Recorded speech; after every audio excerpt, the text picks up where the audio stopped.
बहुत देर से बहुत महत्वपूर्ण विषयों पर गंभीर अध्येताओं के और जिन्होंने प्रयोग के द्वारा भी कुछ सिद्ध किया है उनके विचार सुन रहे थे। डॉक्टर रामास्वामी ने बहुत ही विस्तार के साथ इस जैव ऊर्जा के बारे में हमको आधुनिकतम स्थिति से अवगत कराया है। उन्होंने एक काम और भी किया था जिसका आज तो उन्होंने ज़्यादा उल्लेख नहीं किया, लेकिन वो इसके साथ ही जुड़ा हुआ था कि जिसमें उन्होंने मृत पशु के चमड़े को बिल्कुल वैसा ही बना दिया जैसा कि आजकल जिसको आप क्रोम लेदर कहते हैं। ये अपने आप में एक बहुत बड़ी उपलब्धि थी। हज़ारों लोगों को इससे उस समय भी सस्ता चमड़ा मिला, रोज़गार मिला, और सबसे महत्वपूर्ण बात ये थी कि जो उससे उत्पाद बना उसे एक अंतर्राष्ट्रीय सम्मेलन में जब हमने लोगों को प्रस्तुत किया तो उन्हें बहुत आश्चर्य हुआ कि ये चप्पल, ये बैग, ये अपना बटुआ, ये सब उस चमड़े से बना है। तो इस जो उन्होंने विचार रखा है वो जिसको आप आजकल कहते हैं ना सर्कुलर इकोनॉमी, उसका एक बहुत महत्वपूर्ण उदाहरण है कि जिसमें हर चीज़ का उपयोग है, कोई चीज़ अनुपयोगी नहीं है, और जो प्रकृति ने हमें दिया है उसके अलावा उसमें कुछ नहीं है। Nothing imported, nothing brought from outside, no technology brought from outside. तो एक बहुत महत्वपूर्ण बात है। और फिर डॉक्टर वत्स ने भी आपको उसका एक उदाहरण भी दिखा दिया। मैं इससे पहले कि कुछ अपने और विचार रखूं, एक घटना आपको सुनाना चाहता हूं, बल्कि दो घटनाएं। जब मैं बीएससी के प्रथम वर्ष में पढ़ता था तो उस विद्यालय में सर सीवी रमन दीक्षांत भाषण करने के लिए आए, और जो हमारे भौतिकी के अध्यक्ष थे वो उनके शिष्य थे। दीक्षांत भाषण के समाप्ति के बाद उन्होंने कहा, रूप किशोर इधर आओ, तुम्हारी लैब कहाँ है, प्रयोगशाला कहाँ है? उन्होंने कहा, साहब मैंने तो अभी फिज़िक्स का काम ज़्यादा शुरू नहीं किया, सामान नहीं मिलता। ये मैं 1951 की बात कर रहा हूँ। तो फिज़िक्स का सामान लाने के लिए तो अभी टाइम लगेगा। जो कुछ थोड़ा बहुत मिल रहा है उससे एक कमरे में सब काम शुरू किया है। शायद अगले साल तक कुछ एमएससी का काम शुरू करूँगा। उनका दिखाओ, जो भी कुछ है दिखाओ। तो चूँकि हम लोग तो छात्रावास में रहते थे तो हमारे प्रोफेसर ने कहा, कहो भाई देखो रमन साहब आएंगे। तो हम लोग भी बहुत उत्साहित थे, और प्रोफेसर रमन आए। उन्होंने हमारी प्रयोगशालाओं को देखा। बिल्कुल एक ऊंचा स्टूल जो होता है जिस पर प्रयोगशाला में प्रयोग किए जाते हैं, कुछ टीचर भी बैठ जाते हैं, उस पर आके बैठ गए और पूछने लगे लड़कों से, ये कहाँ से आया इंस्ट्रूमेंट, इस पर क्या लिखा हुआ है, किस कंपनी से आया है, ये एक्सपेरिमेंट कैसे कर रहे हो, ये न्यूटन का नाम पर सुना है, वगैरह वगैरह। और एक 20-25 मिनट 30 मिनट उन्होंने उस प्रयोगशाला में व्यतीत किए। और चलते समय उन्होंने एक बात कही, देखो भैया ये सब सामान आपने देखा है, ये भारत में नहीं बनता है, भारत में बाहर से आया है। तो इसलिए उन्होंने कहा, boys remember one thing, when you import something you not only import something but you also import ignorance. And not only importance, but you also import incompetence. You show that you are incompetent. You show that you are ignorance. ये एक बहुत बड़ी बात उन्होंने उस समय हमारे सामने रखी कि देखो, आपके देश में अगर सारी चीज़ इंपोर्ट हो रही है तो केवल सामान ही नहीं आता है, बल्कि आपकी इम्पोर्टेंस भी साबित हो रही है कि आपको कुछ नहीं आता है, आप बेवकूफ़ हैं, तो आप कुछ नहीं कर पाएंगे। इसके बाद जब हम इलाहाबाद में पहुंचे तो हमारे जो उस समय तो प्रोफेसर थे, प्रोफेसर कृष्णन, वो जा रहे थे दिल्ली, वहाँ से फिजिकल लैब के डायरेक्टर बन गए थे, और उनके पहले प्रोफेसर मेघनाथ शाह थे। उनकी प्रयोगशाला हमने देखी, जिसमें हमने पहली बार देखा तो जिस यंत्र में उन्होंने बहुत बड़ा काम किया था, शायद एस्ट्रोफिजिक्स में, उससे बड़ा काम हुआ ही नहीं, क्योंकि बिना उसके आप तारामंडल से अपना कोई संबंध नहीं स्थापित कर सकते थे। तो वो भी देखा, कुछ बाहर से नहीं बना था।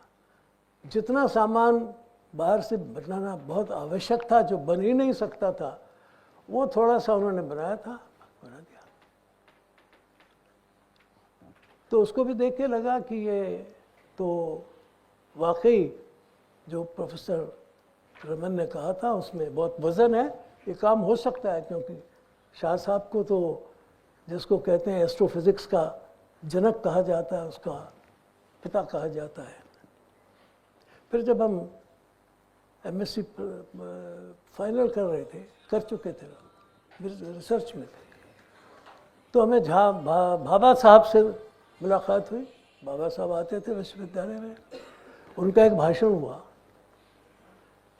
और उस भाषण में उन्होंने एटॉमिक एनर्जी के बारे में पहली बार बताया कि वो क्या करने जा रहे हैं। सारा बताया उन्होंने कि इसकी क्या महत्ता है, इसका क्या उपयोग होगा, इसमें कितनी संभावना है। अब याद करिए 53-54 साल की बात कर रहा हूँ। तो मैंने उनसे ऐसे ही पूछ लिया, मैंने कहा डॉक्टर भाभा ये बताइए, क्या इतने सारे उपयोग के बाद हमारे गांव को बिजली मिल सकेगी? उन्होंने कहा young man, remember, if I succeed I will supply rural folks with 5 पैसा per unit of electricity. तो ये जो दृष्टि थी उनकी कि गांव के आदमी को भी, गरीब आदमी, सस्टेनेबिलिटी का मतलब ये नहीं है कि केवल हम ये बात कर रहे हैं, सस्टेनेबल सारी चीज़ होनी चाहिए। उसका सिद्धांत मैंने इन सब लोगों से सीखा कि जो भी कुछ करो, एक तो उसका अपने हाथ में रखो, आपके हाथ में होना चाहिए, विदेशों पर निर्भर मत रहो। ज्ञान अगर बाहर से ही केवल आता रहेगा तो आपके किसी काम का नहीं है। जो कुछ कर सकते हो यहाँ करके दिखाओ और उत्कृष्टता तक ले जाओ। और तीसरी बात ये कि अगर करना ही है तो ऐसा करो जो गांव के आदमी को 5 पैसे में बिजली दे सको। तो ये एक आपके सामने मैंने परिदृश्य रखा, और उसका एक छोटा सा मैं आपको उदाहरण देना चाहता हूँ, जो कि अभी आपने जो हम देखते हैं दुनिया में क्या हो रहा है, इस आज के लिए घटनाक्रम के संदर्भ में मैं एक आपके सामने नक्शा रखता हूँ। आप देख रहे हैं कि एक हमारा भारत है और इसके एक कोने में ईरान है। इस भारत में क्या हो रहा है वो मैंने आपको बताया, और ईरान में क्या हो रहा है इसको आप देखेंगे। इसकी जो भौगोलिक स्थिति है वो भी आपने देखा, और जो इसका भारत से संबंध है वो भी आपने देखा। और एक सवाल समय ऐसा था कि यहाँ से ईरान से लेके और ये मलेशिया तक, इस सारे क्षेत्र में एक भारतीय जो विज्ञान था वो फैला हुआ था। उसका विस्तार तो आज मैं नहीं बताऊंगा, वो फिर कभी होगा। लेकिन आज क्या हो रहा है, ये ईरान ने अपनी कुछ ऊर्जा की स्थितियां पैदा की, वो भी परमाणु ऊर्जा से। और देखिए उसके कितने स्थानों पर उसके केंद्र बने हुए हैं। ये बहुत से स्थानों पर न्यूक्लियर साइट्स हैं, उसके पास यूरेनियम की माइंस हैं और रिसर्च के सेंटर्स हैं, रिएक्टर्स बना रहा था वो। लेकिन ये सारी चीज़ें उसको ऊर्जा में, एक तरह से परमाणु की ऊर्जा में, न्यूक्लियर ऊर्जा में आत्मनिर्भर बना रही थी। लेकिन ये बात कुछ लोगों को बर्दाश्त नहीं हुई कि इसको ऐसा नहीं होना चाहिए, ये कैसे बन सकता है ऐसा। क्यों? क्योंकि वो उनकी जो उसको जियोपॉलिटिक्स कहते हैं उसके लिए एक खतरा बन रहा था। तो इसलिए उन्होंने उस पर आक्रमण किए और उस आक्रमण का जो सारा नतीजा है वो आज हम देख रहे हैं। और ये आप देख रहे हैं कि ये लड़ाई ऊर्जा के लिए हो रही है। अगर सच में देखें तो एनर्जी के लिए हो रही है। चाहे ट्रंप ने वेनेजुएला पर हत्या किया हो, चाहे वो कनाडा पे अख्तियार करना चाहते हों, चाहे वो ग्रीनलैंड को कब्जे में लाना चाहते हों, उसके पीछे सारा मुख्य कारण है कि उन्हें ऊर्जा की आवश्यकता है और वो ऊर्जा का ज़्यादा से ज़्यादा संग्रह करना चाहते हैं।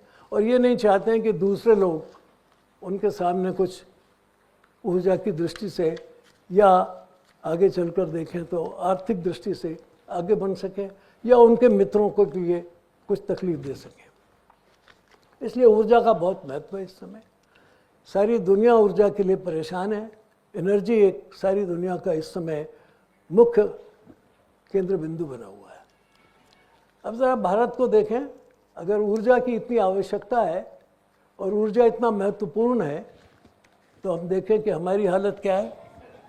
हमारे पास सबसे ज़्यादा तो कोयला है, फिर आप देख रहे हैं हमारे पास कुछ मात्रा में ये वाटर का है, पानी की ऊर्जा है, फिर सोलर ऊर्जा हमने बना रखी है, कुछ स्मॉल हाइड्रो ऊर्जा है, फिर ऑयल और गैस है, और फिर न्यूक्लियर है, वो बहुत छोटा सा है, और फिर छोटे हाइड्रो पावर्स हैं।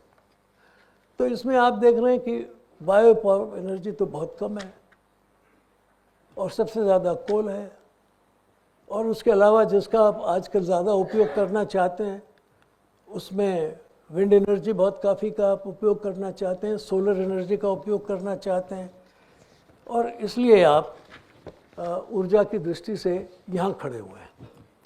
लेकिन सबसे ज़रूरी है कि ऊर्जा रिन्यूएबल होनी चाहिए। अगर वो रिन्यूएबल नहीं है और बाहर से लाई जा रही है तो फिर बहुत ही तकलीफ होगी। तो ये मुख्य हमारी आवश्यकता है। और उसको आप देखेंगे कि आजकल इसमें आप सबसे ज़्यादा ये बहुत से स्थानों पर विंड एनर्जी की बात की जाती है और देश में बहुत बड़ी मात्रा में ये विंड एनर्जी का उपयोग भी हो रहा है। लेकिन इस बात को आप देखें, जो एक नक्शा मैंने दिखाया है, इसमें ये विंड ऊर्जा के पास जो फार्म्स हैं उनकी क्या हालत हो गई। उसने आसपास की खेती को भी डिस्ट्रॉय कर दिया है। देख रहे हैं अब उसके पास जो खेत बने हुए हैं उसकी ग्रीनरी ख़त्म हो रही है। उससे पर्यावरण में बहुत नुकसान हो रहा है कि सारा जो पर्यावरण में जिनको आप छोटे पक्षी, छोटे और छोटे कीटाणु, ये जो लाभकारी होते हैं, आपकी मक्खियाँ, ये सारी चीज़ें नष्ट होती जाती हैं। और उससे सबसे बड़ा नुकसान पर्यावरण को होता है और दूसरा दूर तक ये होता है। तीसरा उसके उत्पादन में, मशीन के उत्पादन में, और उससे उसके जो बाकी अन्य उपकरण हैं उनको बनाने में बहुत ऊर्जा खर्च होती है। इस बात को भी ध्यान रखें कि जितना विंड एनर्जी पैदा करती है उस एनर्जी के संसाधनों को बनाने के लिए ऊर्जा बहुत लगती है। आखिर उसका डायनेमो आप बनाते हैं, उसकी और मशीन्स बनाते हैं, उसके खंभे बनाते हैं, इसमें अपने आप ऊर्जा लगती है। और दूसरे उसकी लाइफ 15-20 साल से अधिक फिर नहीं होती, आपको उसे जंग करके फेंकना पड़ता है। तो उसका तत्काल तो लाभ है लेकिन लंबे समय के लिए लाभ नहीं है। और दूसरा नुकसान ये है, और बहुत से देशों में अब उसका आप देख रहे हैं कि ये हालत क्या हो रही है ऊर्जा के अभाव में। एक नाम्बिया में आप देख रहे हैं कि एक डेजर्ट बन गया बिल्कुल। ये डेजर्ट इसलिए बना है कि वहाँ पानी नहीं है, पानी इसलिए नहीं है, पानी इसलिए नहीं निकाला जा सकता कि ज़मीन के नीचे का पानी नहीं ला जा सकते, आसपास में कोई नदी नहीं है। तो आप देख रहे हैं कि एक डेजर्ट बन गया। तो उसमें आप अगर कहीं बायोडाइवर्सिटी पैदा कर देंगे, जो एक छोटा सा आपको दिखा रखा है उसमें, तभी ये डेजर्ट काम लायक बनेगा। अन्यथा ये डेजर्ट और जगह भी डेजर्ट बना देगा। शायद आपको ऐसा हो जाए कि जैसे मार्स में आज दिखाई दे रहा है, जैसे मंगल की दृष्टि है, धरती है, वो यहाँ हो जाएगी अगर आपने ये बायोडाइवर्सिटी का इसमें उपयोग नहीं किया। तो इस डेजर्ट को भी ठीक करने के लिए, इसको उपजाऊ करने के लिए भी आपको इस एनर्जी की ज़रूरत है। और सबसे ज़्यादा जो आवश्यकता है वो, जैसा अभी इन्होंने हमारे रामास्वामी जी ने भी बताया कि अल्टीमेटली तो न्यूक्लियर एनर्जी की ज़रूरत है। और विकसित भारत जिसका इस देश ने एक लक्ष्य रखा है, उसके लिए भी ज़रूरत है। लेकिन अगर, जैसा मैंने बताया कि जिस समय हमारे बाबा साहब ने इसका विचार किया था, उससे आगे तो बहुत बात बढ़ गई और आखिर में इस न्यूक्लियर प्लांट्स को हम लोग यहाँ सब स्थापित कर चुके। मगर याद रखिए कि इस स्थापना में सबसे ज़्यादा मदद हमको विदेश से मिली है, रूस से मिली है। टेक्नोलॉजी वहाँ से आई है। यूरेनियम हमारे पास है लेकिन बहुत ज़्यादा नहीं है। यूरेनियम हमारा ख़त्म हो जाता है। इसको हम बहुत ये ना समझें कि हमारे पास कोई भंडार है। अगर एक 10 गीगावाट न्यूक्लियर एनर्जी की कैपेसिटी को आप स्थापित करेंगे तो around 10,000 ton of mined uranium की ज़रूरत पड़ेगी, जो सारी दुनिया के 1/3 यूरेनियम के बराबर है। तो हम ये यूरेनियम नहीं ला सकते।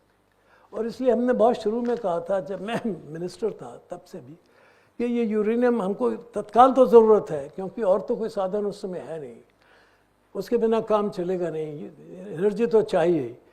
लेकिन हमारा लक्ष्य थोरियम होना चाहिए। दुर्भाग्य की बात यह है कि इस पर हमारे देश में हमने ध्यान नहीं दिया। और अक्षय भंडार होते हुए भी यूरेनियम का, इसका थोरियम का, आज हमें दुर्भाग्य के साथ कहना पड़ता है कि इसकी टेक्नोलॉजी में चीन और रूस हमसे आगे हैं और हम उनसे पीछे हैं। ये एक विशेष बात है कि फिर मैं याद दिलाना चाहता हूँ कि जिस बात को प्रोफेसर रमन ने कहा था, वो ये कि अगर आप विदेश से हर चीज़ मंगा रहे हैं तो आप अपनी बेवकूफ़ी साबित कर रहे हैं। मगर यहाँ तो आपके हाथ में सारी चीज़ है लेकिन आप उसका उपयोग नहीं कर रहे हैं, तो मैं कहूँगा आप फिर डबल बेवकूफ़ हैं, साधारण बेवकूफ़ नहीं हैं।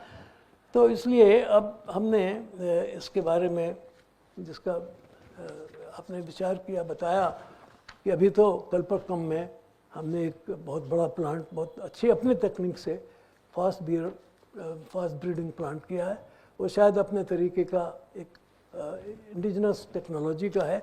इतना समाधान हमको ज़रूर रखना चाहिए कि उसका कंट्रोल हमारे पास है, उसका यूरेनियम भी हमारे पास है, उसको चलाने वाले लोग भी हमारे पास हैं, उसके टेक्नोलॉजिस्ट भी हमारे पास हैं।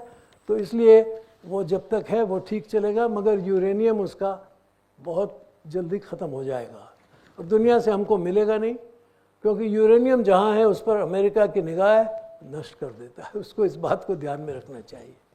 अगर हमें बिजली की आवश्यकता है, ऊर्जा की आवश्यकता है और हमने विकसित भारत का लक्ष्य रखा है, तो देखें हम खड़े कहाँ हैं। हम सबसे नीचे पायदान पर खड़े हैं। जो हाथी खड़ा है, हाथी भारत की अर्थव्यवस्था का एक प्रतीक है। The elephant and the dragon जो आप सुनते हैं, हम यहाँ खड़े हैं। तो रिक्वायरमेंट हमें कितनी है? 28,000 टेरावाट्स पर आवर। और हमारी प्रोजेक्ट कितनी है? 6,500 terawatt per hour per year. और जाना कितने पर है? 28,000 पर। ये चढ़ाई चढ़नी है और जहाँ चढ़नी है वहाँ पहले से अमेरिका और चीन अड्डा जमाए बैठे हैं। जब तक हम वहाँ पहुँचेंगे वो कितना आगे चले जाएंगे ये हम नहीं जानते। इसलिए लड़ाई बहुत कठिन, वो बढ़ाई आपकी चढ़ाई बहुत कठिन है, बहुत दूर है, लक्ष्य बहुत विशाल है, और समय कितना है? 40-70। इसको ध्यान में रखिए। और आप ज़रा देखिए कि आजकल ऊर्जा का हाल, ऊर्जा की हाल क्या है, दुनिया में ऊर्जा की खपत कैसी हो रही है। ये एक नासा ने फोटोग्राफ लिया है सारी दुनिया का, रात को दुनिया कैसे दिखाई दे रही है। ये सब चमकदारी जो है ये बिजली का खेल है। अब आप ये देख रहे हैं इसमें सबसे ज़्यादा चमकदार अमेरिका है, उसके बाद आप देख रहे हैं फिर यूरोप के देश हैं, और अफ्रीका तो बिल्कुल शांत है, ऑस्ट्रेलिया में भी बहुत कम है, थोड़ा सा साउथ अमेरिका भी आप देख रहे हैं। यहाँ आप देख रहे हैं तो चीन के पास बहुत कुछ है, उसके बाद हिंदुस्तान में भी शुरुआत हुई है, जापान में काफ़ी है, बाकी सेंट्रल में तो बहुत कम है, अरब देशों में बहुत कम है, रूस में कुछ है। लेकिन अगर आपको इस तरफ पर भी जाना है जो जहाँ अमेरिका खड़ा है, तो आपको कितनी ऊर्जा की ज़रूरत हो। अगर हिंदुस्तान को इतना चमकदार बनाना है जितना अमेरिका रात से दिखाई देता है, तो आपको कहाँ जाना पड़ेगा और उसके लिए कितनी आपको ऊर्जा की ज़रूरत पड़ेगी। और ये बाबा साहब ने जो मुझसे कहा था और जो हमसे उन्होंने कहा था वो मैंने आपको दिखा दिया। तो इसका उत्तर केवल थोरियम है, और इसलिए हमें उसकी तरफ जाना चाहिए और स्मॉल मॉड्यूलर रिएक्टर्स को बनाना चाहिए। ये इसकी आवश्यकता है, ज़रूरत है, और इसके लिए हमारे वैज्ञानिकों को, हमारी सरकार को और हमारे उद्योगपतियों को सामने आना चाहिए। दुर्भाग्य की बात यह है कि हमारे उद्योगपति इस मामले में सबसे पीछे हैं। वो पहले इस बार की इंतज़ार करते हैं कि टेक्नोलॉजी बाहर से आ जाए, फिर इस बात की इंतज़ार करते हैं कि बाहर से सामान लाने के लिए वो लाइसेंसेस मिल जाएं, और फिर इस बात की इंतज़ार करते हैं कि बैंक से या आईपीओज़ के द्वारा पैसा इकट्ठा हो जाए और डिविडेंड्स मिलने शुरू हो जाए।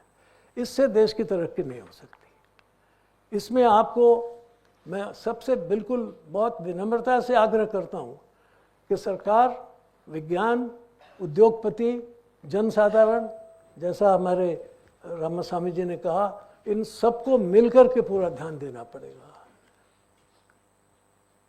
सरकार को नीतियों के हिसाब से ध्यान देना पड़ेगा। अगर हम आत्मनिर्भर हो सकते हैं जैसा कि हम चाहते हैं और होना चाहिए, तो उसके लिए हमें थोरियम टेक्नोलॉजी की तरफ ध्यान देना पड़ेगा।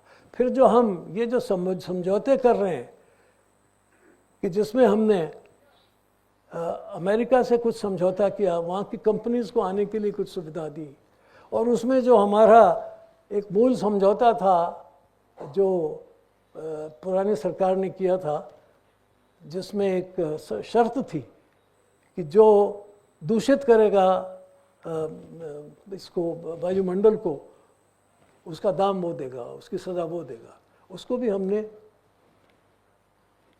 हटा दिया। अब जो उस समय समझौता हुआ उसमें न्यूक्लियर स्मॉल मॉड्यूलर प्लांट्स बनाने की बात है। उसका न्यूक्लियर हम कहाँ से लाएंगे? हमारे पास न्यूक्लियर बहुत कम है, यूरेनियम, और विदेश से मिलेगा नहीं। जो भंडार हैं उसमें सबसे ज़्यादा भंडार को इकट्ठा करने की और दुनिया से नोचने की ताकत अमेरिका में है। तो आपकी सारी जो एटॉमिक एनर्जी होगी, परमाणु ऊर्जा होगी, वो फिर आप अपनी इग्नोरेंस फिर जाहिर करेंगे, अपनी मूर्खता भी जाहिर करेंगे, और अपनी संपत्ति भी बाहर भेजेंगे। इसलिए मैं बहुत सावधानी के साथ, बहुत आग्रह के साथ कहता हूँ कि हमें जल्दी से जल्दी हमें थोरियम टेक्नोलॉजी की तरफ जाना चाहिए, उसकी तरफ हर तरह के प्रयास किए जाने चाहिए, और जो हमारे प्रबुद्ध लोग हैं उन्हें इस बारे में जनमत जागृत करना चाहिए, और सरकार के जितने भी ऐसे हमारे संस्थान हैं उनमें इस बात की जागृति पैदा करनी चाहिए कि इसकी तरफ जाइए। जो ऊर्जा का स्रोत आपने बताया रामास्वामी जी ने, मैं उसकी तरफ भी आऊँगा अभी। उसकी एक सीमा है, वो एक सीमा है, वो तो आपका बहुत सारा काम कर देगी, बहुत सारा काम कर देगी वो, लेकिन ऊर्जा के इस स्तर पर आने के लिए उसमें बहुत समय लगेगा और उसके बारे में आपको विचार करना पड़ेगा, क्या ऊर्जा की इतनी ज़्यादा आवश्यकता जीवन में रहेगी या न रहे। वो एक दूसरा सवाल है कि जो हमारे साधन है क्या उससे हमारा जीवन सुखी हो सकता है या नहीं हो सकता है, सस्टेनेबल हो सकता है या नहीं हो सकता है। वो एक दूसरा सवाल है जिस पे हमारे बजाज जी जैसे लोग अक्सर बात करते रहते हैं और मैं इसको बहुत सालों से उठा रहा हूँ कि अगर ज़िंदा रहना है तो सस्टेनेबल डेवलपमेंट करना होगा, सस्टेनेबल डेवलप नहीं करना होगा, सस्टेनेबल कंजम्पशन करना होगा, अन्यथा इतनी ऊर्जा और उसके लिए इतना साधन आप दुनिया के लिए कैसे इकट्ठा करेंगे, अपने देश का तो सवाल क्या है। आजकल एक बात ये और की जा रही है कि अगर आप वैज्ञानिक शक्तियों का प्रयोग नहीं करेंगे तो आप पीछे रह जाएंगे। बात तो सही है और उसमें बार बार ये कहा जा रहा है कि हमें AI का प्रयोग करना चाहिए। अब ये नई टेक्निक है, इसकी आवश्यकता है, ये काम करती है, इसके बहुत सारे काम हैं। ये एनहेंस्ड एफिशिएंसी दे देती है, डेटा एनालिसिस कर देती है, बेटर डिसीजन मेकिंग कर देती है, प्रोडक्टिविटी बढ़ा देती है, न्यू इनोवेशंस कर सकती है, इम्प्रूव्ड सर्विस दे सकती है।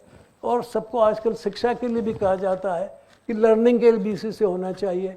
और अभी पिछले दिनों एक वैज्ञानिक ने कहा है कि लर्निंग नहीं क्यों, खेती भी की से आसान से होनी चाहिए, AI फॉर एग्रीकल्चर। और उसका एक उदाहरण उन्होंने दिया कि बीज को अगर छांटना है तो AI से जल्दी से छांटिए। अब मैंने उनसे कहा कि हज़ारों साल से हमारा किसान बहुत से बढ़िया बीज छांट लेता है और खूब काम कर लेता है, उसके लिए क्या AI की ज़रूरत है? बोले नहीं, बहुत जल्दी हो जाएगा। मैंने कहा ये तो सच है। और उन्होंने कहा देखो दुनिया बहुत आगे जा रही है। मैंने कहा ये भी सच है। इसमें भी मुसीबत ये है कि वो जो मैंने आपको सीढ़ी दिखाई थी, उसकी सबसे ऊंची सीढ़ी पर चीन और अमेरिका बैठे हुए हैं।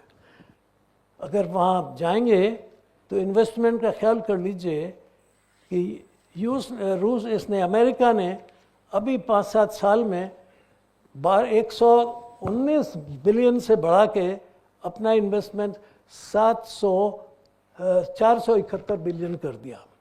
अब तो ये 2004 की बात है, 2005-06 में तो शायद और बढ़ा देगा। अब अगर आप 700 बिलियन डॉलर सिर्फ अपने यहाँ इन्वेस्ट करेंगे तो आपके पास हैं कितने बिलियन डॉलर, कितने बिलियन डॉलर हैं, इसका विचार कर लीजिए। काफ़ी व्यय साध्य है, बहुत ज़्यादा खर्चीली है, लेकिन लानी तो पड़ेगी क्योंकि अगर लड़ाई लड़नी है जिसमें तो आजकल इसी की सहायता से चलती है, हवाई जहाज इसी की सहायता से चलते हैं, तो उसको लाना तो पड़ेगा। मगर उसकी जो कठिनाइयाँ हैं उसको भी समझना चाहिए। चाइना बहुत तेज़ी से इस तरफ आगे बढ़ रहा है, हमें भी आगे बढ़ना ज़रूर है, मगर उसमें जो हमें करना है वो है लार्ज लैंग्वेज मॉड्यूल्स, LLMs। इसके बहुत सारे एडवांटेजेस हैं जिसका तो आज बताने का समय नहीं है, मगर इसमें बहुत गैप है। इतना गैप है कि अभी हम चीन से 30 साल पीछे हैं। इसलिए इस बात को ध्यान में रखना चाहिए कि वहाँ जाने के लिए बहुत मशक्क़त, बहुत मेहनत करनी पड़ेगी और इसकी जो मूल टेक्नोलॉजी है वो हमारे पास नहीं है, पर इसे लाना है, इसकी तरफ ध्यान देना है।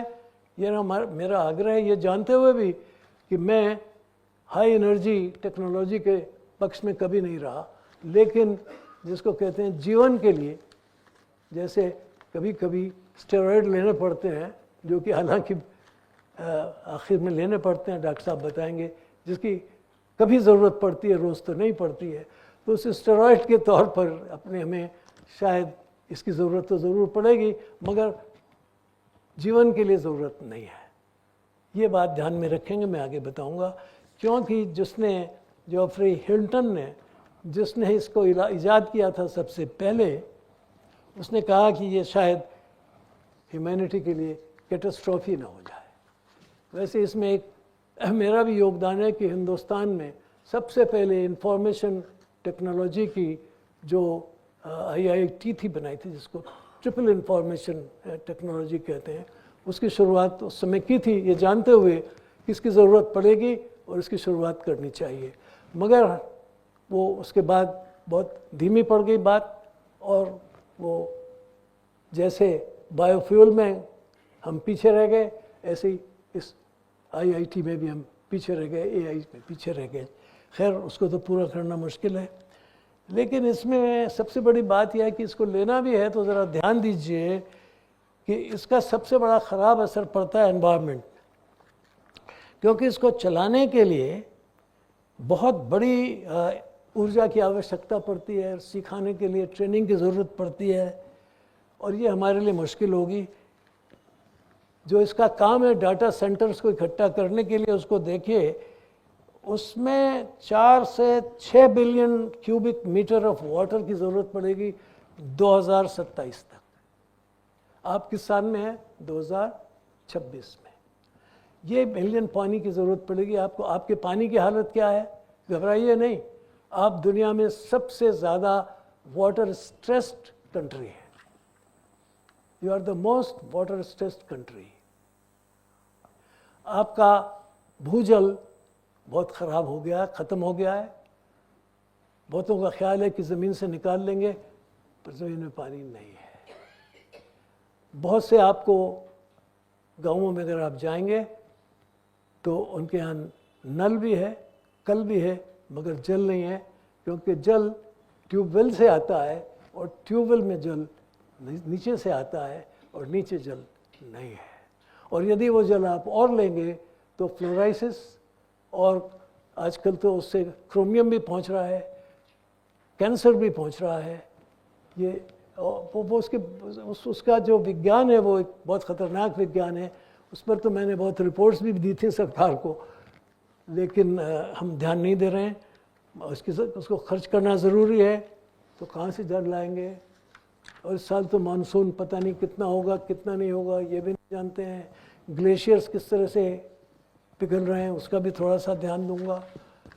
ये सारी समस्याएं पैदा हो रही हैं इस ऊर्जा के कारण से। वो चाहे आपका डेवलपमेंट, जिसको आप सस्टेनेबल डेवलपमेंट कहते हैं, चाहे आप जिसको आप ये नया AI का डेवलपमेंट कहते हैं, ये सब एनर्जी कंज्यूमिंग है। और मैं इसीलिए इनका बहुत धन्यवाद करता हूँ प्रोफेसर रामास्वामी का, कि उन्होंने हमें एक अल्टरनेटिव ऐसा भी विषय बताया है कि जिस पर अगर ध्यान दिया, या वैसे और जैसी टेक्नोलॉजी पर ध्यान दिया, उससे हम बहुत सारे काम पूरे कर सकते हैं। और जो ऊर्जा हाई एनर्जी है उसका उपयोग बहुत दूसरे कामों में कर सकते हैं, और साधारण कामों के लिए हम उसका उपयोग कर सकते हैं। जो साधारण जीवन है उसको हम इससे काफ़ी अच्छा बना सकते हैं, और जो हाई टेक्नोलॉजी है उसके लिए आप उस ऊर्जा को उपयोग कर सकते हैं। तो एक मिक्स्ड बैग ऑफ एनर्जी चाहिए, इसकी तरफ ध्यान देने की ज़रूरत है। अब ज़रा इस पर ध्यान दीजिए, जो आप टिप टिप करते हैं ना अपने लैपटॉप के ऊपर, उसमें क्या हो रहा है? 1 GPT इज़ 4 प्रॉम्प्ट्स।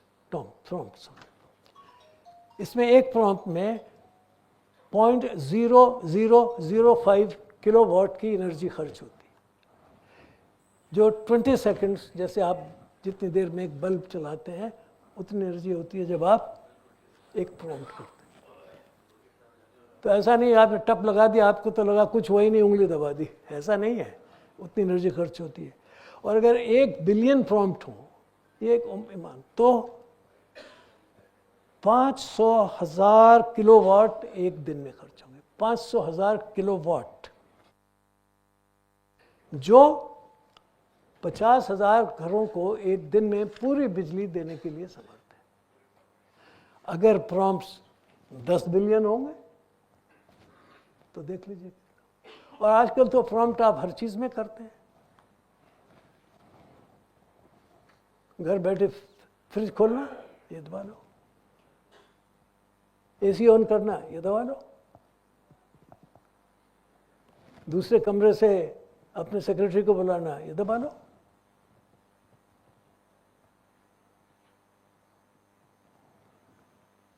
मोबाइल तो हर वक्त आपके हाथ में रहता ही है। तो आपने ये समझ के कि ये बड़ी सस्ती चीज़ है, कुछ हो ही नहीं रहा, टप टप करना है, उसको लेना शुरू कर दिया।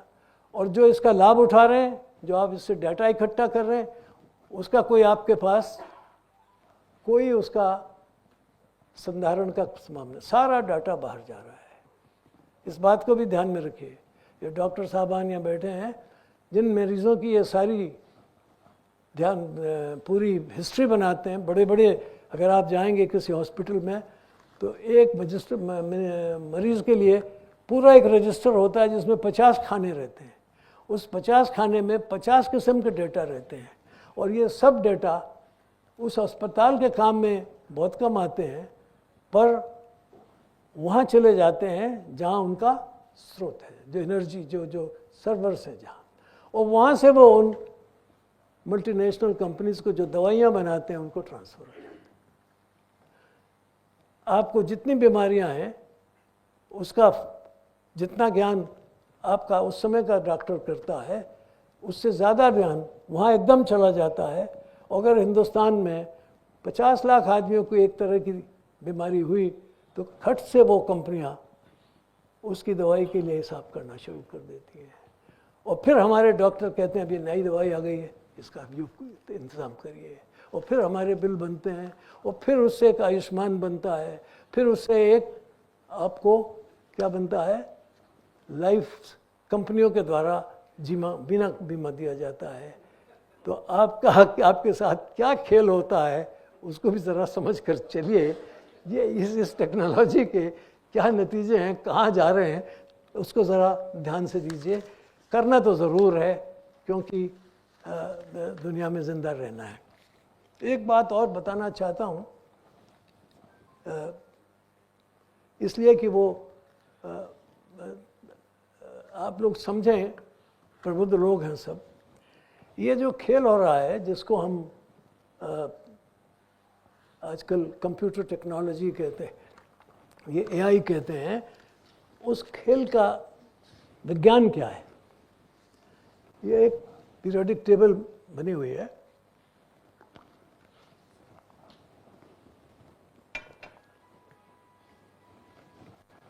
उसमें आप देख रहे हैं कि एक हाइड्रोजन सबसे पहले लिखा हुआ है, और उसकी सीट में एक दूसरा लिखा हुआ है हीलियम।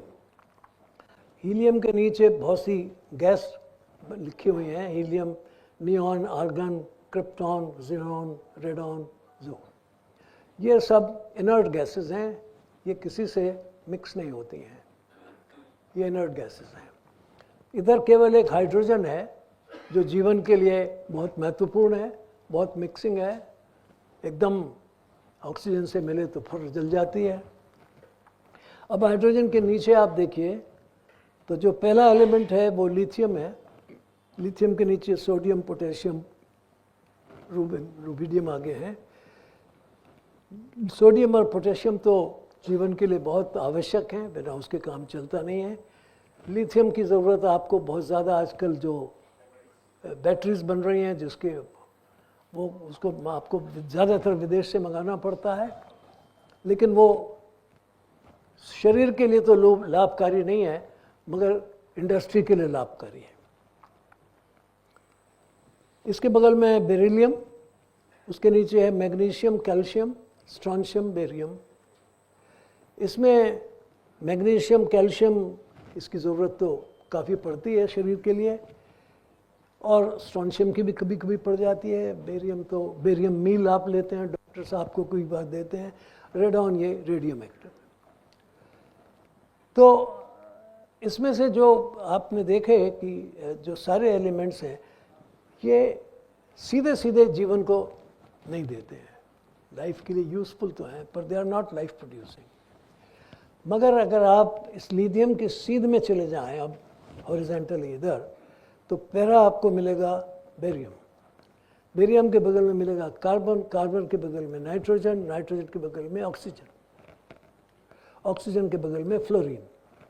फ्लोरीन भी ये सब नीचे गैस हैं, और ये और कामों के लिए तो काम में आती हैं, लेकिन लाइफ को नहीं देती हैं। हाँ, सोडियम क्लोरीन मिल के नमक बन जाए वो बात अलग है, लेकिन क्लोरीन अगर होती है तो बहुत मुश्किल हो जाती है। आप घोड़े की जो पेशाब होती है उसमें जो मिलती है उसको आप खड़े नहीं हो सकते वहाँ, दैट इज़ क्लोरीन। लेकिन कार्बन, नाइट्रोजन और ऑक्सीजन ये जीवन के लिए परम आवश्यक है। Hydrogen, carbon, nitrogen, oxygen, boron बहुत कम, शायद ही कभी। अब आप ज़रा यहाँ सोडियम मैग्नीशियम के सीधे आ जाइए तो एल्युमिनियम है।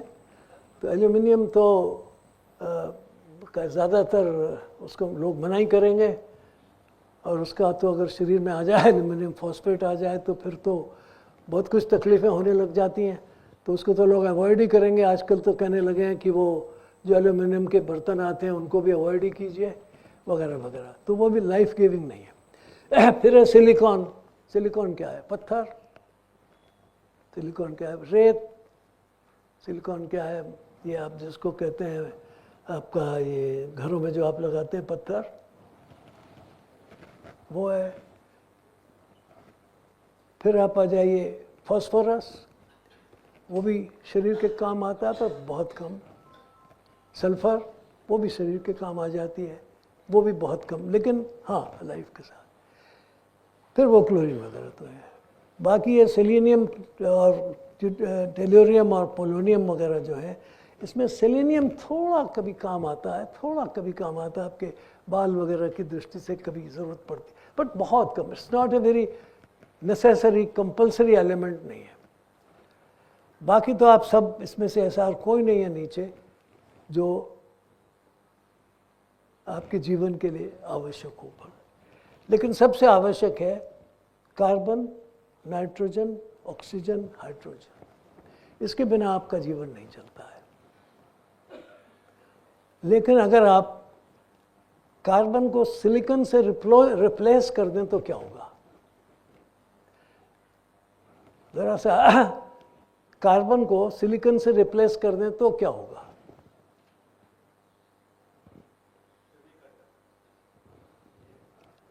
देखिए, एक शब्द आप प्रयोग करते हैं ना कि ये ऑर्गेनिक है, ये इनऑर्गेनिक है। खेती में भी आजकल आप कहते हैं कि ये ऑर्गेनिक है, ये इनऑर्गेनिक है। जिसमें कार्बन होता है उसको कहा जाता है ये ऑर्गेनिक है, जिसमें कार्बन नहीं होता उसको कहा जाता है इनऑर्गेनिक। तो अगर आप कार्बन को किसी और चीज़ से रिप्लेस करते हैं तो वो इनऑर्गेनिक बन जाता है, यानी वो जीवन रहित हो जाता है। जीवन के लिए कार्बन ज़रूरी है, और अगर जीवन और कार्बन नहीं है तो दैट इज़ इनऑर्गेनिक। तो अगर आप कार्बन को सिलिकॉन से रिप्लेस कर देंगे तो क्या वो जीवन रहेगा कि नहीं होगा? ये बताइए। ऑर्गेनिक तो नहीं होगा ना, है ना? ये बात सब सहमत हैं। इस बात को ज़रा अच्छी तरह समझ लीजिए। So long you are a living being, you are composed of carbon and oxygen and nitrogen and some other things. अगर इसमें आप कार्बन रिप्लेस कर देंगे तो आप फिर लिविंग बीइंग की श्रेणी में नहीं रहेंगे। ये तो पक्का है ना, इसमें तो सब सहमत है। अगर आप कार्बन को सिलिकॉन से रिप्लेस कर देंगे तो आप इनऑर्गेनिक हो जाएंगे, यही है ना? आप सिलिकॉन चिप काहे से बना रहे हैं? सिलिकॉन चिप, जिसका silicon valley, what is the silicon chip? ये तो सिलिकॉन एलिमेंट है ना, सिलिकॉन का, उसका नाम है सिलिकॉन चिप।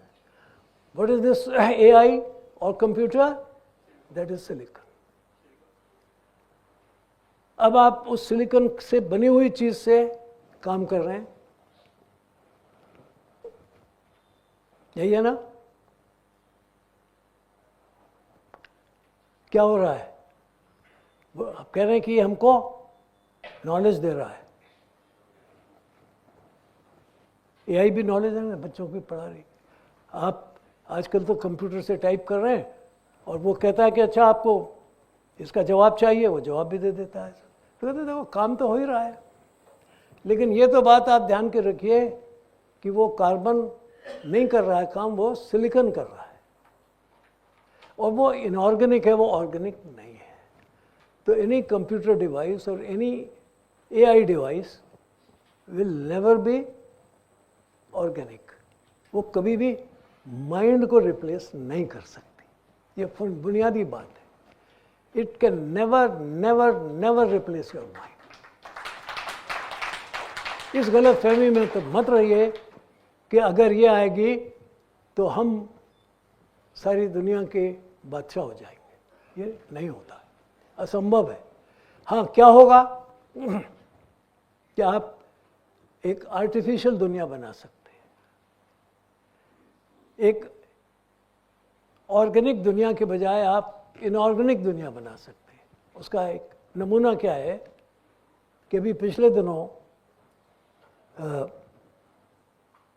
जापान में इस AI की सहायता से एक रोबो बनाया गया, और वो रोबो बिल्कुल ह्यूमन एक्टिविटी सब तरह से करने लगा, यहाँ तक कि आपको खाना भी देने लगा, दवाई भी देने लगा, ये सब करने लगा। तो कुछ लोगों ने कहा कि इसको नर्सिंग के तौर पर यूज़ करना चाहिए, तो अच्छी नर्स बन गई। अब वो एक सज्जन ने उसको देखा कि ये नर्स बहुत अच्छा काम कर रही है, तो उन्होंने अपनी पत्नी को तलाक दे दिया, उस नर्स को रख लिया। तो would you like to go for such a society? But my use of this society, this AI will ultimately convert, ये सब महिलाएं सब ध्यान दीजिए, you will all be out. Are you ready for that? At least I will not be ready कि मेरी बेटी, मेरी पत्नी, मेरी माँ, उसके बजाय एक रोबो आके मुझे बताए दे, हैं? ये तो नॉट पॉसिबल। लेकिन खतरे में रहिए कि you are replacing carbon by silicon, therefore converting a human into a robo and creating a non living society. ये एक बहुत खतरनाक बात है। दूसरी बात नॉलेज के बारे में कहता हूँ आपसे। हमारे देश में, हमारी संस्कृति में हमने नॉलेज को एक यूनिफाइड चीज़ माना है। यू कांट डिवाइड यूनिट, क्योंकि हमारी देश की दर्शन में नॉलेज इज, जिसको हम कहते हैं ब्रह्म है, ज्ञानम परम ब्रह्म। It is one unit, complete unified. वो नॉलेज जिसको आजकल ये पेटेंट करते हैं, वो बात आज समय नहीं है, फिर कभी बात करेंगे। लेकिन हमने माना है कि ज्ञान can not B divide, it is one single thing. मगर जब आप कंप्यूटर पे काम करते हैं तो क्या काम करते हैं? आप टिप टिप करते हैं, वो कहाँ जाती है? You are then dividing a sentence into small bits. आप एक सेंटेंस बोल रहे हैं, it goes into small bits, then you rearrange it and get a sentence. यानी पहले आप लिविंग बीइंग को नॉन लिविंग में कम कर रहे हैं, फिर नॉन लिविंग से आप लिविंग बनाना चाहते हैं, तो ये क्या बात है? और फिर आप खुश होते हैं कि हमने बहुत अच्छा काम कर लिया। But you have done in it. किया क्या है आपने? एज ए साइंटिस्ट मैं पूछता हूँ, AI का इस देश में शुरू करने वाले हो के तौर पर मैं पूछता हूँ, बट एज एन इंडियन भी मैं पूछता हूँ कि भाई आप क्या कर रहे हैं? My knowledge is an undivided knowledge. मैं व्हाट इज ये दिस ऑल स्पीकिंग इज क्या? कम्युनिकेशन है। मैं आपसे कम्युनिकेट कर रहा हूँ। हमने नॉलेज डिस्कस की सिस्टम की थी कि when I can communicate you, हमने तो किया है ना, हमारे यहाँ तो हुआ है। और जो फर्स्ट कम्युनिकेशन वायरलेस भी किया था वो हमारे साइंटिस्ट जगदीश चंद्र बोस ने तय किया था। कम्युनिकेशन ही था ना। हमारे यहाँ तो वी कैन कम्युनिकेट, टेलीपैथी तो हमें नहीं तय की है, हम जानते हैं। हमने जाना है कि एक आदमी दूसरे आदमी से यहाँ रहते हुए दूसरी तरफ कैसे रह सकता है। We know it. घर में माँ को तकलीफ होती है, बेटे को 100,000 मील की दूर पे पता लग जाता है। बेटे को तकलीफ होती है, माँ को पता लग जाता है। भाई को तकलीफ होती है, बहन को पता लग जाता है। We have developed that sort of communication long back. Why have you forgotten it? Why? क्या वो दोबारा नहीं पैदा किया जा सकता? क्या उस तरफ ध्यान नहीं दिया जा सकता? हाँ, आप कह दें कि साइंस ने कर लिया, हमने एक्सपेरिमेंट कर लिया, हम फेल हो गए, तब तो बात अलग है। बट इफ कैन वी और can we not revive it? क्या हम इस गुण को, इस अपने इस लिविंग बीइंग का गुण है, उसको दूसरे लिविंग बीइंग से कम्युनिकेट करने में क्यों नहीं यूज़ करते? बजाय अपने से उसको कम्युनिकेट करने में हम पहले लिविंग से नॉन लिविंग में बने और फिर लिविंग से नॉन लिविंग में जाएं। ये तो एक अजीब बात है। तो दिस टाइप ऑफ जो साइंस का करिश्मा है, ये है ज़रूर करिश्मा, लेकिन ये खेल क्या है इसको भी आप समझ लीजिए। अब एक इसमें दूसरी बात है कि ये अब कहा जा रहा है ये क्वांटम कंप्यूटेशन अभी आया नहीं है। क्वांटम कंप्यूटेशन में क्या होगा? अभी तो आप बिट्स कहते हैं, उसमें क्यूबिट्स कहेंगे, क्यूबिट्स।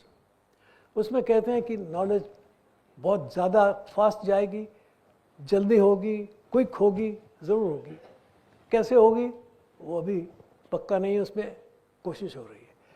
लेकिन उसमें क्या होगा, उसमें भी आप जो ये इलेक्ट्रॉन्स की प्रॉपर्टी है उसी को यूज़ करेंगे, और उसके बाद आप वो दिखाना चाहेंगे कि हमने थोड़ा और जल्दी कर लिया। एक बजाय कहता है 6 सॉल्यूशन मिल जाएंगे, अभी तो आपको एक सॉल्यूशन मिलता है, 6 में से आप जल्दी से पिकअप कर लेंगे। तो इसका मतलब है कि एक बात के 6 सॉल्यूशन हो सकते हैं। एक सेंटेंस की 6 रास्ते से उसको समझा जा सकता है या समझाया जा सकता है। ये तो बहुत पहले हमारे यहाँ जैन मुनियों ने कहा था, जैन साधन कहता है अनेकांत, एक वाक्य के, एक शब्द के हंड्रेड्स हो सकते। सो वी नो इट, अनेकांत बात बहुत पहले से कह रहा है कि भाई घपला क्या करते हो, तुम ये बोल रहे हो ना, भाई इसको इस तरह से भी कहा जा सकता है, इसकी ज़रूरत क्या है, वी नो इट। पर हमने उन सारी टेक्निक्स को बहुत पहले रिजेक्ट कर दिया और उस पर रिसर्च करने की ज़रूरत भी नहीं समझी। मैं ये नहीं कह रहा हूँ कि वो इससे तेज़ होंगी या नहीं होंगी, मैं ये भी नहीं कह रहा हूँ कि वो इससे ज़्यादा आपको आनंदकारी होंगी या नहीं, या उससे ज़्यादा आपको जिसको आप कहते हैं आपका श्रम बचाएंगी या नहीं, ये तो मैं नहीं कहता हूँ। लेकिन वो हो सकती या नहीं, इस पर विचार करना चाहिए। बहुत से पाश्चात्य वैज्ञानिकों ने भी ये शुरू किया है कि नहीं वो हो सकती हैं। तो लेट अस ट्राई ऑल्सो, उसको भी देखने की कोशिश है, किया जाए कि क्यों नहीं किया जाए, या हम इस ऑर्गेनिक और इनऑर्गेनिक के चक्कर में ही पड़े रहेंगे, ज्ञान को भी टुकड़ों में बांट के देखते रहेंगे, मनुष्य को भी टुकड़ों में बांट के देखते रहेंगे। So what you are doing is, आप बजाय इंटीग्रेशन के डिसइंटीग्रेशन कर रहे हैं। The universe is now being disintegrated into elements। अब आप कह रहे हैं कि यूनिमन इससे बना हुआ है, फिर मैं हर एक को समझो, try to understand each one of them, then combine it। दूसरा रास्ता है to understand the universe as a whole, जिसको होलिज्म कहा जाता है आजकल, जिसको हमारे यहाँ समग्र दृष्टि कहा जाता है, कि इसको संपूर्णता में समझो या इसको खंड दृष्टि से देखो, तोड़ तोड़ के देखो या इसको जोड़ के देखो। तो ये एक दूसरा पक्ष था जिसको मुझे आपके सामने रखना था। और एक छोटी सी बात जो मैं आपको और कहना चाहता हूँ, जो हमारे लवासा साहब ने कही थी, वो इसके लिए है, शायद कितना समय है भाई, मैंने काफ़ी समय ले लिया, 5-7 मिनट में आपके सामने लूँगा। वो है हिमालय। गांधी जी ने कहा था, और आपने बहुत सारे यहाँ वो लिखे हुए भी देख रहे हैं, कि the earth provides enough to satisfy every man's needs but not every man's needs. यहाँ बहुत सारे ये देख रहे हैं लिखे हुए। दुनिया में हर किसी की ज़रूरत के लिए पर्याप्त संसाधन है, लेकिन किसी की राशन के लिए पर्याप्त नहीं है। लेकिन हमारे सिख गुरु कहते हैं, किरट करो, बंड छको, नाम जपो, सब चीज़ ठीक हो जाएगी। आप अपने हाथ से काम करो, भगवान का नाम लो और बांट के खाओ। जो आपके पास है उसे बांट के खाओ। ये नहीं कि पहले खाओ फिर बाद में बांटो, नहीं, पहले बांटो फिर खाओ। फिर दूसरा, ये जैन भाई कहते हैं सद्गुण मध्य मार्ग में होता है। मध्य मार्ग होना चाहिए, एक्सट्रीम नहीं होना चाहिए। और इधर किसी राष्ट्र की प्रगति का मापदंड क्या है? वो ये है, इधर आगे छोड़ दो भाई, नेक्स्ट खोल दो, नेक्स्ट लाइफ, नेक्स्ट। फोन चला रहा है? नहीं, इससे पहले जो थे ना, ये हिमालय है तो हमें नहीं, अच्छा, मैं तो इससे बोल रहा था, फिर तो इससे देखते हैं। ये देखा हुआ है सबसे अधिक अंतिम व्यक्ति की बात। फिर ये हमारे बौद्ध महोदय कहते हैं, चरण भिक्षुए बहुजन हिताय बहुजन सताय, सबके लिए काम, बहुजन हिताय। फिर ये हमारा तमिल का तिरुकुरल कहता है, सदा बांटकर भोजन करने वाले को क्या होता है? क्षुधा नामक तीव्र जब कभी नहीं आता। जो दूसरे को बांटकर खाता है उसे कभी बीमारी नहीं होती। क्षुधा नामक यानी भूख उसको नहीं सताएगी कभी, जो दूसरे को बांटकर खाएगा। तो हमारे यहाँ ये जो एक पूरे सिद्धांत दिए गए हैं, ये एक दृष्टि से आए हैं। उस दृष्टि के लिए हमने इसमें ये बताया है कि ये जो हिमालय है, नेक्स्ट दे भैया, ये हिमालय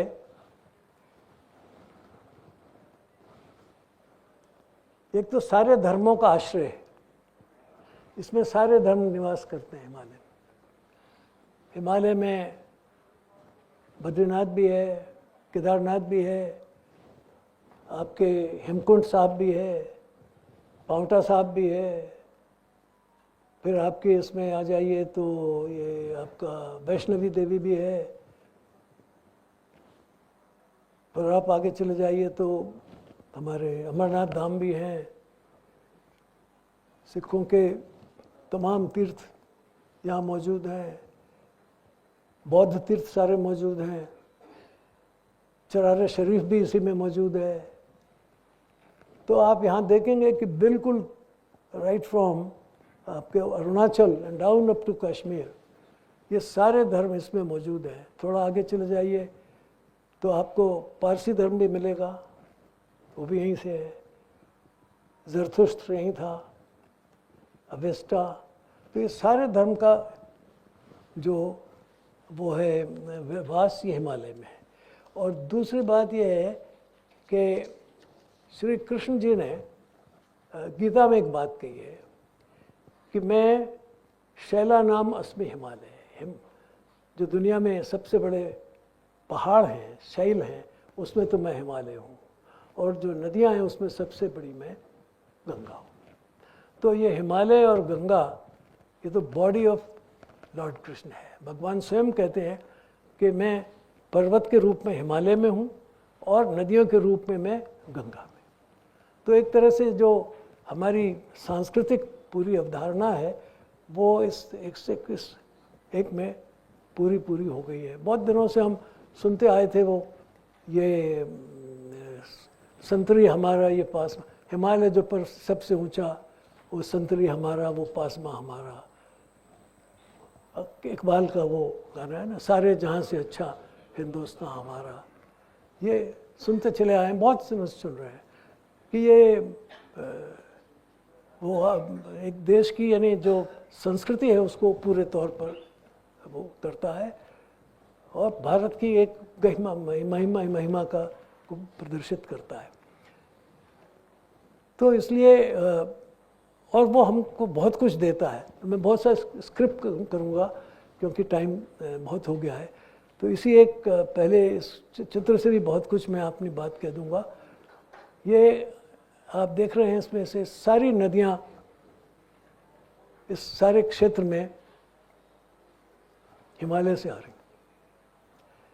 भारत की सारी नदियाँ, पाकिस्तान की सारी नदियाँ, अफ़गानिस्तान की नदियाँ, वो आमू थोड़ा सा ऊपर तक रूस के पास तक भी चली जाती है, तिब्बत, मंगोलिया, उसके बाद नेपाल, फिर चीन की जो दोनों प्रमुख नदियां हैं यांगसी और वांगजो, वो दोनों वहीं हैं।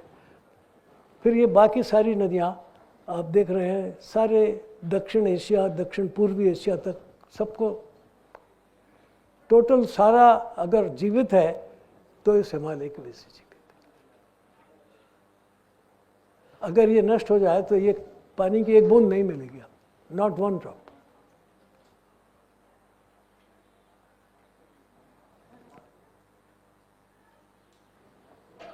बड़ी सीधी सी बात, कोई खेती नहीं, कोई कुछ नहीं होगा, नथिंग विल हैपन। न हवा मिलेगी, न पानी मिलेगा, और न सुरक्षा मिलेगी आपको कोई, दैट विल ऑल्सो मिले, कुछ नहीं होगा। और इस वक्त 40% आपकी जीडीपी हिमालय अकेला में, वो जो घास फूस जिससे हम बायोडिक भी बनाएंगे वो भी इसी से पैदा होती है, there will be no Himalaya, nothing. तो कोई एनर्जी नहीं मिलेगी, चाहे वो बायो वाली हो चाहे वो दूसरी वाली हो, लाइफ नहीं मिलेगी। अब आप इसको देखिए कि ये तो मैंने बता दिया, आपने हालत क्या कर दी है इसकी। This I will skip quickly, यहाँ से आप आगे चलें तो आप ये हो गई है कि इसको देखिए सिविलाइजेशंस कितनी आई इसमें, नेक्स्ट दो। इसी में आप देखें यांगसी है, इसी में गंगा जी है, इसी में इंडस है, इसी में मीकोंग है, इसी में अफगानिस्तान है। आगे चलिए, तो आपने हालत क्या की है कि इसके ग्लेशियर्स जो हैं वो रिट्रीट कर रहे हैं। स्ट्रीट में आप देखेंगे वो जो एक आपको सबसे सफ़ेद इस कोने में दिखाई दे रहा है, वहाँ तक पहले पानी इसका पिघल कर आता था, वो है 1935। अब इसके पीछे चला जाता है, वो चला गया है 1991 तक, नहीं 2008 तक, यानी अब 2008 में इतना पीछे पानी चला गया है, माने ग्लेशियर्स इतने ज़्यादा पिघल गए हैं कि पानी रिसीड कर गया है। और ये आप देख रहे हैं बगल वाला चिन्ह है, उसमें लोग देख रहे हैं कि कितना ऊंचा और कैसा दिखाई दे रहा है। और जो यूएन जनरल सेक्रेटरी है वो कह रहे हैं, I am here to cry out from the rooftop of the world, stop this madness, the glaciers are retreating but we cannot, we must end the fossil fuel age. जिस की बात की जा रही है कि हमें एनर्जी चाहिए, ऊर्जा चाहिए, जिस फॉसिल फ्यूल के लिए ये युद्ध हो रहे हैं ईरान के और सारी अमेरिका के और सब के, वो यूएन जनरल सेक्रेटरी कह रहा है कि please stop this mad race, stop it. क्योंकि ये आप अब क्यों कह रहा है वो, और ग्लेशियर पे बैठ कर क्यों कह रहा है, वो अभी 1 मिनट में मैं आपको बताता हूँ। हालत क्या हो गई है, ये शिमला 1960 में क्या था, ये हमारे बैठे हैं यहाँ वोरा साहब शिमला के रहने वाले हैं, इनको पता है कि शिमला पहले कैसा था और अब शिमला की क्या हालत हो गई है। कहीं पहाड़ दिखाई दे रहा है, भीड़ भीड़ भीड़ भीड़ भीड़। और उसके नीचे बगल में नैनीताल को आप देखिए, मकान मकान मकान मकान।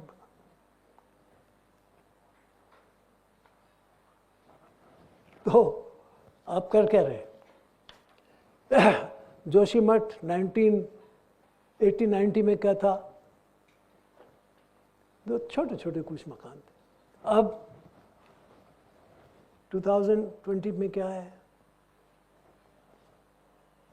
कहीं पहाड़ दिखाई दे रहा, वो तो दूसरी तरफ है, जो जोशीमठ की, जिस पर जोशीमठ बना हुआ है, इज देयर एनी, कहीं आदमी दिखाई दे रहा है उसमें, मकान ही मकान दिखाई दे रहा है। देन यू सी इसमें हो क्या रहा है, इस कंस्ट्रक्शंस में हो क्या रहा है। यहाँ आपने आदमी तो बैठा दिए, ये उसके सारी पुराने ज़माने की जितने भी हमारे पुरानी टेक्नोलॉजीज़ थी उसका इतिहास जानते हैं हमारे प्रोफेसर जोशी। नेपाल में क्या था, यहाँ क्या था और दुनिया में क्या था, अब क्या हो रहा है इसमें देखिए, दिस इज ऑल गॉन। अब दूसरा एक देखिए, कितना सुंदर स्थान है, रमणीक, कितने अच्छे मकान हैं, क्या घाटी है, क्या नदी नीचे जा रही है। अब ज़रा इसकी हालत क्या हो रही है, आपने कुछ एक बना दिया पानी के लिए और बिजली के लिए, एक प्रोजेक्ट बना दिया, वो ऊपर से क्या कर रहा है, वहाँ से सब पहाड़ तोड़ा जा रहा है, सड़कें बनाई जा रही हैं, और वो सारी डिब्री, सारा मलबा नीचे आ रहा है, वो गिरता जा रहा है। और किसे नष्ट कर रहा है? वो जो एक गांव है, उस गांव में क्या है, उसमें तो नहीं बने, उसकी दूसरी तरफ क्या है, वो एक हाट विलेज है जिसमें हाट नारायण का कॉम्प्लेक्स है। उसमें आप देख रहे हैं कि बहुत सारे शिलालेख हैं, कब का बना हुआ है, कैसे बना हुआ है, ये कब बना है। और इसमें आप देखेंगे कि ये इसकी जो पहला सबसे पहले जो बना था, उसके बाद वो कुछ वो ओरिजिनल तो शायद वो ख़त्म हो गया होगा, लेकिन बाकी साफ दिख रहा है इसमें कि संवत 1697, संवत 1714, तो वो हो गया नवंबर 1640, 1000 साल से ज़्यादा, इतना पुराना है। और जिन्होंने दिया है उन्होंने शिलालेख वगैरह सब लिखा हुआ उसमें। ये आर्कियोलॉजिकली प्रोटेक्टेड साइट है, मगर आप जो डेवलप कर रहे हैं उसमें क्या कर रहे हैं, जो भी मैंने आपको दिखाया पहले, पिछला वाला दिखाओ भाई, ये कर रहे हैं आप। ये साइड में जो है वो मूर्तियां उसके अंदर जो लगी हुई हैं वो भी दिखाई गई हैं, तो दिखाओ आप बेटे। ये ऐसा डेवलपमेंट क्या उचित है?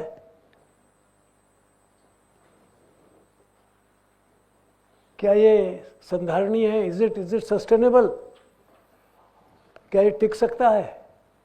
नहीं, ये तो बहुत जल्दी, अब वो क्यों होता है वो तो किसी दिन पूरे हिमालय की बात होगी तो आपकी समझ में आने वाला कि हम कर क्या रहे हैं उसके साथ। लेकिन ये इसलिए हो रहा है कि हम अपनी ज़रूरत से ज़्यादा ऊर्जा का उपयोग कर रहे हैं।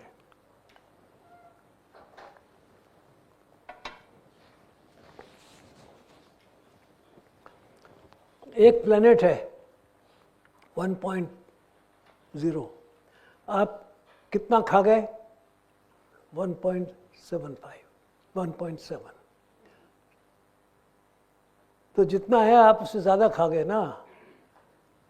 Your bank is, your personal account is 1, but you are using more than that, you are using 1.7, तो उधार लेना पड़ेगा ना, कर्जा लेना पड़ेगा ना। This is what you are doing. इस बात को समझ लीजिए कि हम कर क्या रहे हैं। अब मैं आपको बताता हूँ कि ये इसलिए हो रहा है कि आप जो पृथ्वी की धारण क्षमता है उसके हिसाब से क्या करवाना।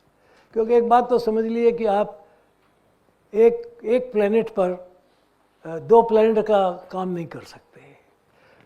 There can not be infinite growth on a finite planet, that is नामुमकिन है।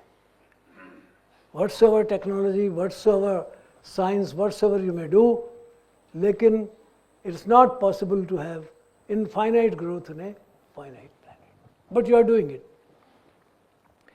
तो एक आंकड़ा मैं आपको बता रहा हूँ, उस पर गौर से देख लीजिए कि अगर आज की जो हिस्ट्री है उसमें अगर जो हालत है उसमें कोई चेंज ना हो तो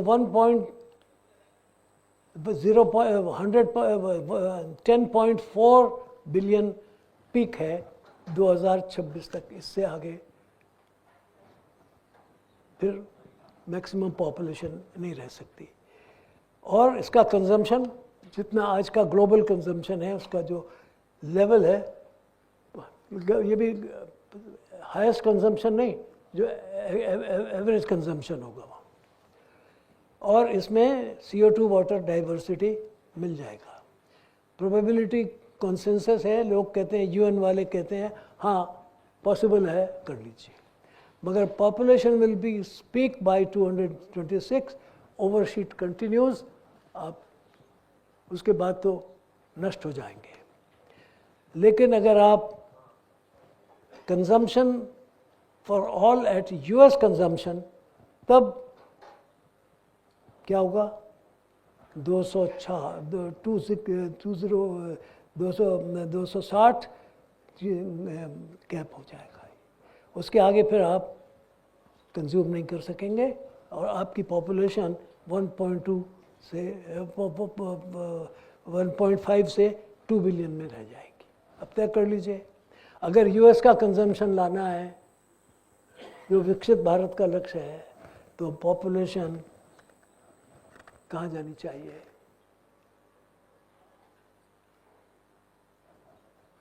बर्दाश्त कर लेंगे? कौन साहब त्यागी जी शुरू कर दें? विनोद जी,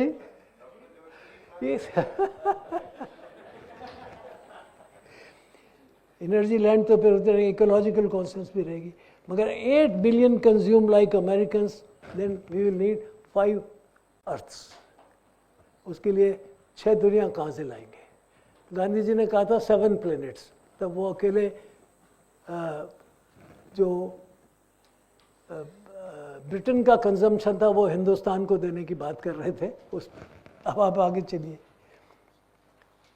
तो ये सब बता के आप देखते चले हैं तो आप देखेंगे कि ये पूरा मैंने एक आपको ऊपर देकर बता दिया कि कहीं ना कहीं आपको रुकना पड़ेगा। और अगर आप ये देखते हैं तो ये तय कर लीजिए कि आपकी जनसंख्या कितनी होनी चाहिए और आपके जीवन की शैली कितनी होनी चाहिए, आपकी आवश्यकताएं कितनी होनी चाहिए। Can you then sustain that consumption? अगर कंजम्पशन को सस्टेनेबल करना है तो population, ecology, economy, energy, ethics, इन सब का ध्यान रखना पड़ेगा। इसके बिना नहीं चलेगा। एक और इसमें हिंदुस्तान के कंसेप्ट को उसमें मैं कहता हूँ, उसको मैं कहता हूँ कल्चर, सिविलाइजेशन। हमारी जो सांस्कृतिक मूल्य हैं उनका भी हमें ध्यान देना पड़ेगा, नहीं तो आप नहीं रह सकेंगे इसमें। तो जो इस हालत में देखें तो करीब 2.5 से 3 बिलियन अगर आपकी पॉपुलेशन होगी तो उस हिसाब से हिंदुस्तान की पॉपुलेशन कितनी होनी चाहिए इसका ध्यान कर लीजिए। क्या आज के समाज में इतनी हिम्मत है? क्या हम अपनी जनसंख्या को सीमित करें और अपनी आवश्यकताओं को इस हद तक ला सकते हैं कि यहाँ तक पहुँच जाए? नहीं। ये अगर नहीं ला सकते हैं तो जहाँ हैं वहाँ रहेंगे, और अगर वहाँ जाना है अमेरिका की जनसंख्या के हिसाब से तो फिर ये करना पड़ेगा। तो इन बातों पर आप विचार कर लीजिए। और इसलिए हमने ये कहा है कि the earth can sustainable 8 to 20 billion people by 2050, but only with a few renewable energy transitions, 50% reduction in fuel-based, radical dietary shifts, and a circular economy at current trajectories. The sufficiently suitable limit is close to 3 to 4 billions.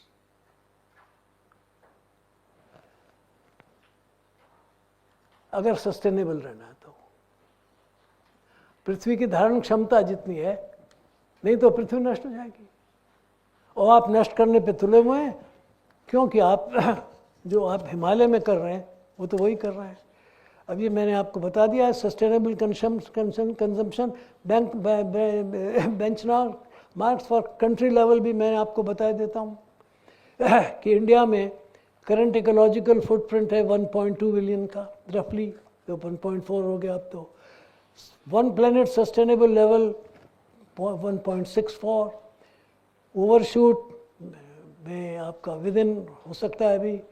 Current energy 26, current target 50, current CO2 ये जिसको आप रोज़ नापते हैं अपने उसमें current CO2 target 1.2, current meat per kilogram for meat target 25.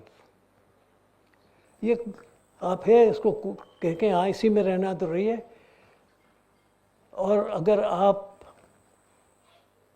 अब देखें इसमें यूएसए में क्या होगा, यूएसए में उसका करंट मीट कर वो जो कंजम्पशन है वो 130 किलोग्राम पर व्यक्ति है, आपका 4 किलोग्राम है। कंजम्पशन के लेवल्स को तो देखिए ना, आप कहाँ जाना चाहते हैं, आप कहाँ हैं।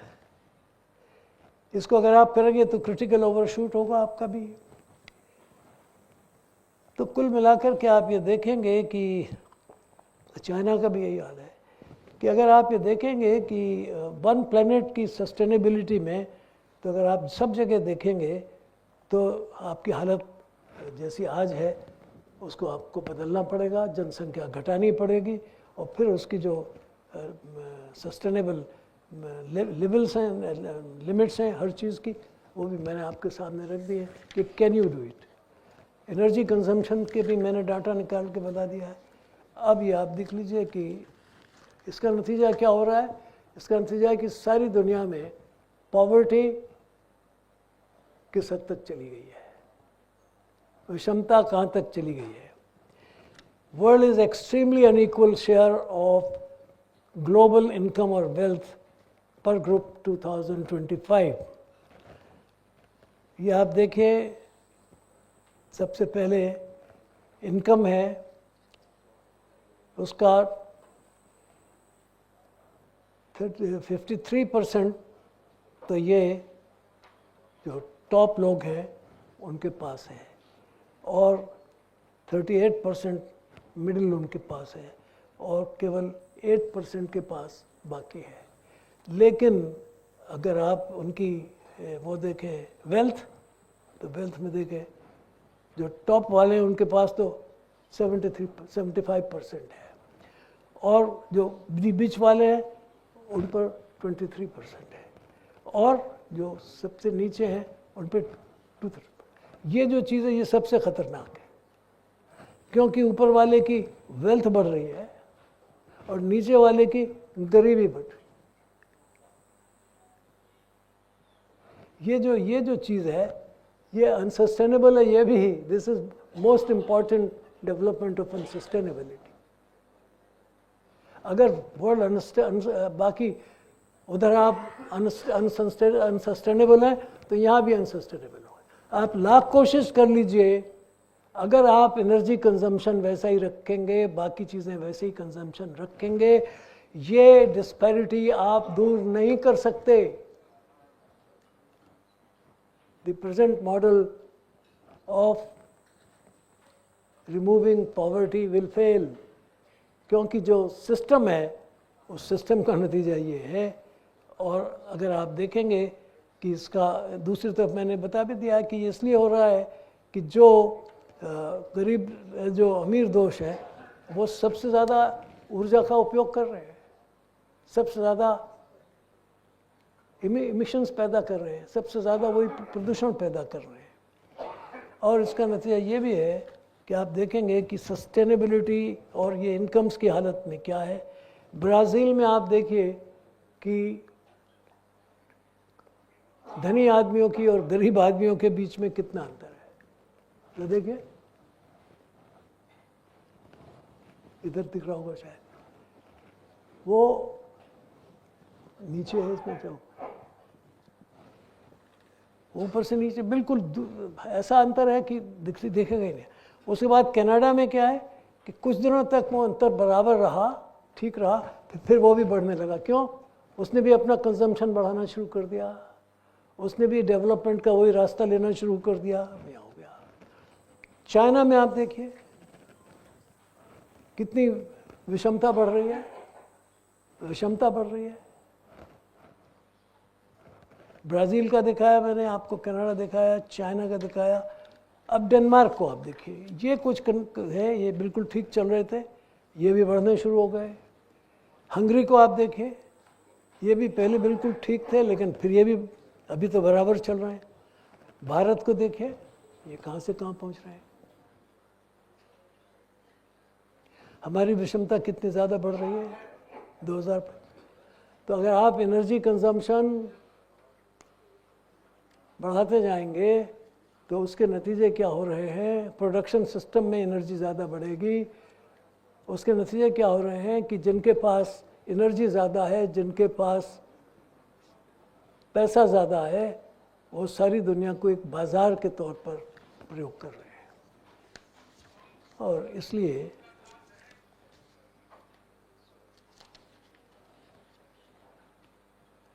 एक स्वीडन और नीदरलैंड्स, ये दो ऐसे देश हैं जिसमें लगभग जिन्होंने अपने यहाँ इस विषमता को दूर करके रखा है। रूस में भी बहुत तेज है। ये एक बात साबित है कि अमेरिका, रशिया और चाइना, इन दोनों में पैसा बहुत बढ़ रहा है, लेकिन विषमता भी बहुत बढ़ रही है। उनमें भी एनर्जी कंजम्पशन बहुत है, उन्होंने भी, उनका लाइफ स्टाइल बहुत अनसस्टेनेबल है, लेकिन उनके पास ताकत है, टेक्नोलॉजी है, इसलिए वो सब कुछ कर रहे हैं। अब हमें तय करना है कि हमें वहाँ जाना है तो कैसे जाना है, और नहीं जाना है तो फिर क्या करना है। ये सवाल हैं जो आप और हमको सबको विचार करना है। इसलिए मैं ये प्रश्न आपके सामने छोड़ता हूँ कि इस दुनिया को अगर हमें बनाना है तो हमें अपने साधनों से अगर बनाना है, अपने हिसाब से बनाना है और अपना कब्ज़ा रखना है, दूसरे का पास नहीं जाना है, तो फिलहाल तो हमें एक मिक्स करना ही पड़ेगा। लेकिन साथ ही साथ हमें हमारी जो अपनी टेक्नोलॉजीज़ हैं, जो अपने साधन हैं, अपनी टैलेंट है, उनका विकास तेज़ी से तेज़ी करना पड़ेगा।